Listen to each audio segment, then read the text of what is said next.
I'm Dana and I did it. I moved. It's moving day. It's all moved and now I need to actually put stuff together so I have a livable room again. Don't feel good. I'm not happy. All around negative vibes, very, very negative vibes, to be honest with you. And making little videos tends to help me a little bit with that. So all of my shit's in my room. Otis just parkoured around the fucking mattress. I feel horrendously guilty towards him because, see, he's done a lot better with the move this time. Like, he's nowhere near as nervous as he usually is when we just moved. But that's because I keep fucking moving and putting him in these really stressful situations. I feel awful about it. But he's doing fine. He's doing better than I am, to be honest with you.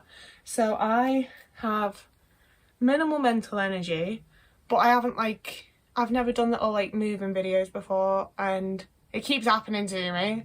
And I thought I'd do it this time, so I'm going to figure out somewhere to put my laptop while I build my wardrobe so that I can watch Dr. Foster. That's my thing at the minute. I've been watching that. I would like to finish watching that and then probably continue watching things with Serene Jones in. I've just noticed these two boxes are kitchen boxes, so I can at least get those out of my room at some point. He's behind me, isn't he?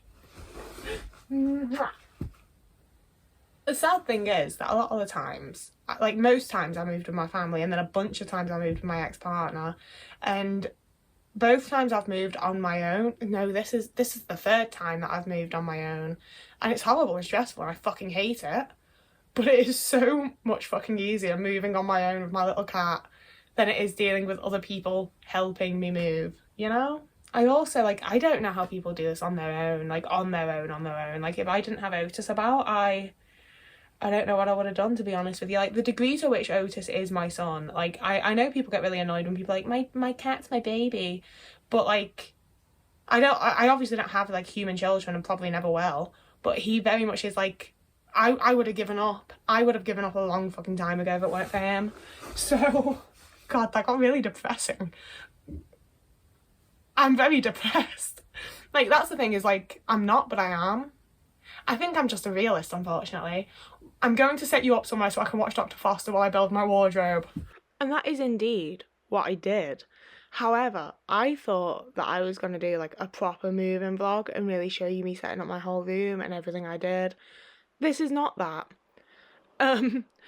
This is the start of me having an absolute panic and being like, oh my God, all my stuff's everywhere. I can't breathe in this room because there's just stuff everywhere and you can't even tell what any of it is because it's all in, like, boxes and bags and, like, bits of furniture. I know that this happens every time, but I also blank it out every time.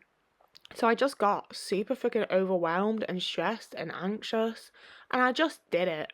And there's some bits here that I filmed at the start, and I've tried my best to make it look sort of interesting. But I very much just get stressed and overwhelmed, dissociate, and then it's done. And that is 99% of my life, to be honest with you. Anytime I have, like, a stressful situation, I dissociate. I completely zone out. I have no awareness of the fact that I'm doing it. And then it's done. And I forget that I have had to do it in the first place. And honestly, that works for me. So I just sort of sat down and got it done. And then it was all done. I'll give, though, like, that's the thing, is I zone out and I'm like, oh, I just did it and it was fine. It wasn't fine. It was so stressful. I remember, like, multiple times just looking at things and being like, I want to give up. Like, I just want to sit down and give up, you know? And I can't. I have to get it done because no one else is going to do it for me. But oh my God, is it stressful, and oh my God, does it suck. Like, I'm so glad that it's done. And, like, I am in a much more, like, stable situation now, so I won't have to move for a good little while. But even then, I'm already like, God, I've got, like, a year and a half until I have to do this all again. It's exhausting. It's absolutely exhausting. Not even just on, like, the physical level of, like, having to move everything and build everything and put everything away. Like, on, like, just the mental level of trying to exist when constantly having to, like, switch to a new place and get used to, like, new surroundings and new sounds and just new everything, you know? It's so much. And I feel like people act like it's really not that hard and it's not that tough and it shouldn't be that big a deal. But it really, really is for me. And especially this part, from the first thing that I planned to do when I found out this was going to be my room, I was like, that's the perfect space for my wardrobe. I measured it, I was like, that's perfect. My wardrobe will fit there perfectly. What I hadn't accounted for was like 70,000 fucking years of layers of paint on the fucking skirting boards. And I'd had enough. I'd just had enough. So I was like, we're taking that apart again. We're just gonna leave that. Like, oh my god, no, that's the thing. My first idea was that I was gonna just slide in the bottom part, but then that didn't work. So I was like, we're just gonna have to leave it for a bit and build the bed. And that is so much of my process when I'm doing things like this. And that's where like I don't like other people being around. And then like especially when people are like, oh, you do it all the time. You're so good at it. Can you help me? And it's like I'm happy to help, but also like I just get stressed and I do what I need to do and then it's done and then that's that. Like when I help people, I do just sort of stand there and I'm like, what do you want me to do? What do you need me to do? What should I do? Because I know what I need to do for me. I don't know what the fuck I'm meant to do for anybody else ever. And even when I'm doing it for me, it's really stressful and chaotic and I'm just not having a very good time a lot of the time. Like like I really thought it was going to work and it was just like suspended like an inch off the floor and I was like, once I've put all my clothes in and shit, it's just going to fucking fall forward on me, isn't it? So I had to move the mattress to get at my bed frame. And now that I can get at my bed frame, I need to move the mattress back so I have space to build my bed frame. I finished Dr. Foster and it was like, why don't you watch The Missing? And it's like, because I've already fucking watched The Missing because Keely Hawes is in it. And I thought I had another season, but I don't. So I don't know what to watch now. I'm actually really quite annoyed about that. And I kind of want to put a movie on, but I feel like I'll miss one thing and then have no idea what fuck's happening in the film. So I would... Someone's just commented something mean on my YouTube. Thanks for that. I love getting pop-up notifications that people hate me. It wasn't even that mean. I haven't even read the whole thing yet. It might be fine. I'm not feeling great. Now I need to move the mattress back over there so I've got space over here to build my bed. I don't want to! No.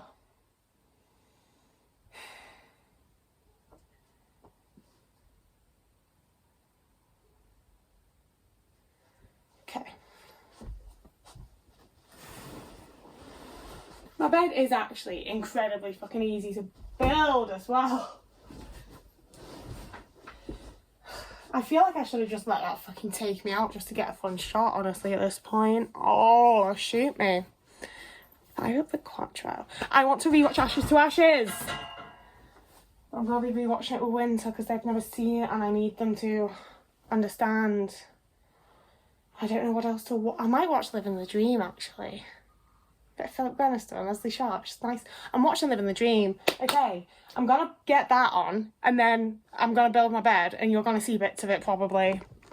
It's a weird one as well because I really vividly remember what I watch when I have these moments. Like I nearly always have something on the background. I watched Diana Dawes, The Blonde Bombshell, this like little biopic about Diana Dawes, obviously.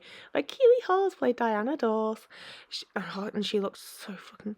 Oh, I didn't expect Keely Hawes to look so good blonde, but she really she suits everything. She always looks perfect. It kills me. But anyway, when we're not thinking about Keely Hawes, I always have something on the background. And so often I'll be like, oh yeah, I remember I was watching Happy Valley when I did that, and this happened, and this happened, and this happened in it. And I don't remember doing the actual thing. I just remember what I was watching while I was doing it because that was like the important part to me. And it's weird. I do find it odd because like I remember the things that I watch anyway, don't get me wrong. But the things that I'm watching while I like dissociate to do something, it's like I was living within it, you know? Like I remember it so much more vividly than other things that I watch when I'm not having a stressful, horrible time. It's like I don't know. It's like I fully escape into that so that my brain doesn't have to focus on the actual task. But often the tasks actually require quite a lot of brain power. So like I don't quite know how I'm doing it, but we make it work and we keep going and I build my bed. And I am really glad that I got this bed. It was the cheapest bed you can find on Amazon. My best friend's got like basically the same bed. It's great. Both my best friends have the same bed. And then I had a breakdown. I chipped off all of the paint from the skirting board so I could fit my wardrobe in. And I forgot that I was vlogging or filming or doing anything because it took like 2 hours and it was a nightmare. But then this is my room at the end of that night. Like, this was my first night in this house. This was what my room looked like. I don't know why I filmed it vertically. I'd absolutely lost my mind at this point, frankly. That's what my room is, more or less what my room's still looking like right now, to be honest with you. I've changed around some of the lighting and like made some bits just generally a bit cuter and unpacked further, but like that's basically my room. That's how it looked at the end of first night, because I can't deal with my routine and my surroundings not being right. And then more recently, because I've been here for like a week now, I was like, oh, I should put my posters up. But command strips, they just don't stick to the fucking wall. Like, they just will not, like, absolutely killed me. Absolutely killed me. I really thought I was going to get to, like, the finishing touches and everything was going to be so cute and nice. But it wasn't. It wasn't. We're going to ignore that. Pretend it didn't happen. Pretend we didn't go through that. And do the fairy lights, because then that feels like my room properly. So that is indeed what I did, and I still need to do the posters, but like the actual functionality part of my room, like all of the actual parts of it are done, you know? Like I just need to put some shit up on the wall so it looks pretty. It's one of those things where I've gotten it done very fucking quickly because I can't deal with it otherwise, but it's been a nightmare. I've hated every second of it, and I'm so glad that I'm done. I can't wait for the day that I never have to move again. So that's been the vlog. I never know how much time I need for my outro at the end, and it makes me really stressed because I don't know if there's just going to be loads of silence or I'm going to have to shove 70,000 words into 1 minute, which I think I'm going to. So please like and subscribe if you've enjoyed this video. I make videos that are much better than this usually. You can also follow me on TikTok or Instagram if you'd like to. They'll both be linked down below, along with my Patreon and also my Ko-fi. So if you wanted to support me monetarily, you can, but you don't have to. There's no pressure. That's that. Whoever you are, wherever you are, I hope you're having a lovely morning, evening, day, afternoon, week, month, year, and I will see you again in a couple of days now that I'm actually back. I'm sorry.